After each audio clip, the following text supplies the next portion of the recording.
Veel Verenaren zijn bang dat het dure parkeren in de gemeente mensen wegjaagt. Toeristen die zeggen, we komen al 20 jaar naar de gemeente Veren op vakantie, altijd in Zoutlanden.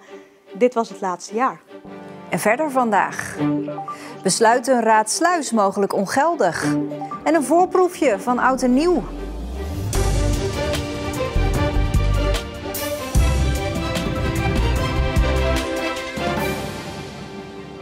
Goedenavond. De afgelopen 2 maanden zijn zeker 50 Zeeuwen meer aan corona overleden dan eerder gemeld. Dat laat het RIVM vandaag weten. Deze overlijdens gaan terug tot 25 oktober, maar waren tot nu toe nog niet geregistreerd. Bij het RIVM staan er voor heel Zeeland in totaal nu 351 coronadoden geregistreerd. De parkeertarieven in de gemeente Veren gaan volgend jaar verder omlaag als het aan de oppositie in de gemeenteraad ligt. Dat blijkt uit een rondgang van Omroep Zeeland langs de diverse oppositiepartijen. Meerdere partijen slijpen de messen in aanloop naar de gemeenteraadsverkiezingen in maart, omdat ze bang zijn dat toeristen anders niet meer zullen komen. We staan nu in de top 10 van werelds hoogste parkeertarieven en als het aan de VVD ligt, mag dat een onsje minder. Het parkeerbeleid van Veren heeft de hele gemeente het afgelopen jaar op zijn kop gezet en meningen zijn verdeeld. Zo zijn ze er hier in Domburg juist ontzettend blij mee. Volgens de stadsraad is het daardoor leefbaarder geworden. Terwijl ondernemers in bijvoorbeeld Veren en Zoutelanden graag willen dat de tarieven verder omlaag gaan, hoewel dat het afgelopen jaar al is gebeurd. De tarieven zoals ze er nu liggen worden wat de VVD betreft vanaf de volgende coalitieperiode gewoon verder genormaliseerd. Want de oppositiepartij vindt dat veel tarieven, zoals hier op het Oranjeplein in Veren, nog steeds te hoog zijn.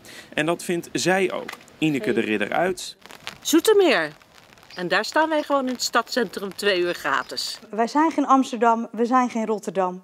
En als we kijken naar de tarieven die bijvoorbeeld in het stadje Veren gelden, dan gelden daar toch wel meer Randstadtarieven. Als u de hoogte zeg maar vergelijkt met bijvoorbeeld de Randstad.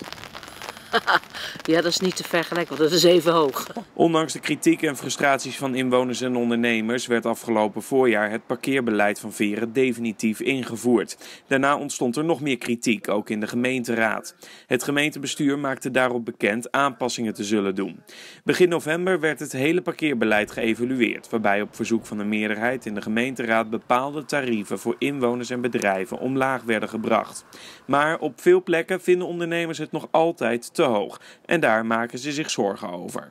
Nou ja, dat mensen dan toch de afweging maken, moeten we niet ergens anders gaan dineren.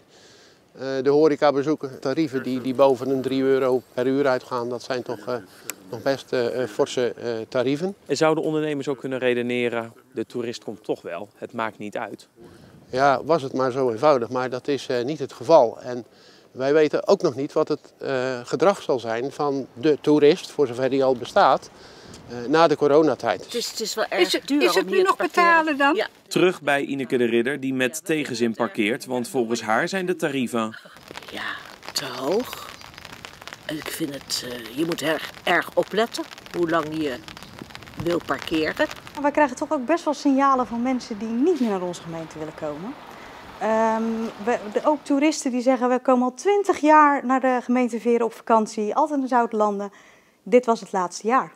Ondertussen heeft dat parkeerbeleid de gemeente Veren geen windeieren gelegd. Per 1 september van dit jaar betekende het €4,5 miljoen aan opbrengsten. Goed voor de gemeentekas, vinden veel partijen. Maar met de naderende gemeenteraadsverkiezingen in maart volgend jaar zijn er ook partijen die inzetten op verdere verlaging.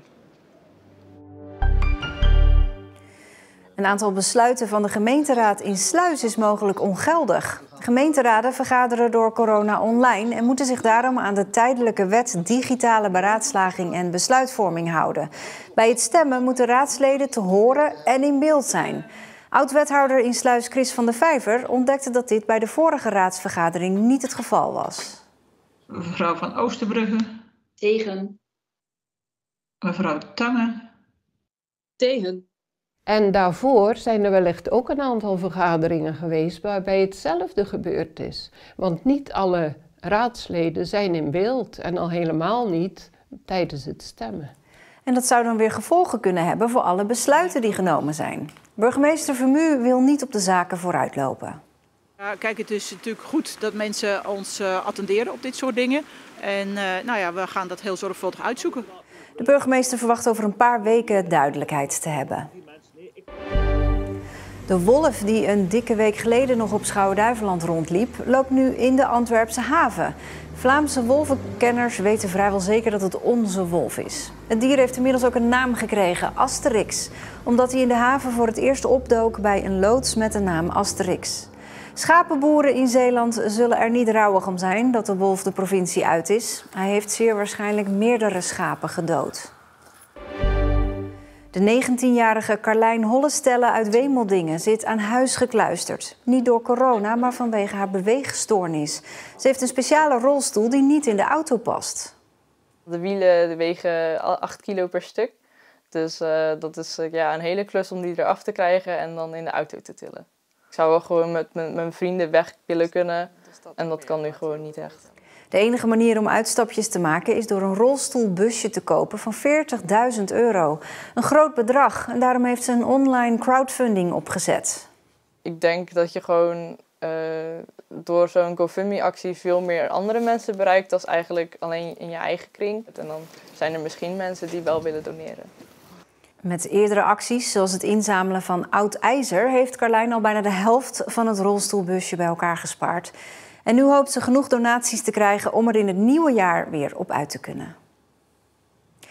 Lerares Nel Wijnings uit Kamperland is nu 83 en ze is niet te stoppen. Voor een volle klas staat ze niet meer, maar les geeft ze nog altijd aan de keukentafel. Ze helpt vluchtelingen met Nederlandse taallessen. Juf Nel met dubbel L. Op haar 83ste zorgt ze er nog steeds voor dat haar naam goed gespeld wordt bij de leerlingen. Ze is streng, doch rechtvaardig. Weet ook leerling Nukassi. Ja, die jongens van Kamperland steeds bang, hè? In 2015 vluchtte hij van Eritrea naar Nederland en kwam in Kamperland terecht. Daar heeft hij inmiddels een fijne baan bij een vakantiepark. Door veel mensen in de omgeving werd hij goed opgevangen. Een van hen is juf Nel, die gaf hem vrijwillig les in Nederlands. Jan, verder met koken. Jan gaat verder met koken. Hoe moeilijk is het Nederlands? Goh, dat is heel moeilijk. Ik heb gemerkt, na 55 jaar, sta je van te kijken, dat Nederlands heel moeilijk is. Ik heb dus als je gekookt. Gekookt. En ook met bepaalde vervoegingen van werkwoorden zijn geen regels voor. Kinderen die leren dat vanzelf. Kind zegt van ik heb gegeten. Maar elke buitenlander zegt ik heb geëten. Eigenlijk doet hij het goed. Waarom dan niet je? Ja, daar is geen regel voor. 55 jaar lang gaf juf Nel les op verschillende basisscholen. Op haar 75ste werkte ze nog steeds als invalkracht. Ik begon met de kroontjespen, met de inkt, met lekker knoeien met de kinderen. En ik eindig met een active board. Ik ben niet ouderwets, maar dat klinkt ouderwets. Er zijn dingen die hadden wel zo kunnen blijven zoals ze waren. Met zo'n kroontjespen moet je elk kind helpen. En met het active board, dan moet je samen iets doen. En dat wil niet zeggen dat het slecht is. Ik heb er helemaal geen kritiek op dat het weg moet. Maar er is zoveel veranderd. Ja. En er zijn wel dingen die wel hadden mogen blijven. Welke zin is goed? Momenteel is er een nijpend tekort aan leerkrachten. 1 op de 5 scholen overweegt zelfs de lesweek in te korten. Hoe kijkt u daar tegenaan? Nou, ik zou bijna nog beginnen.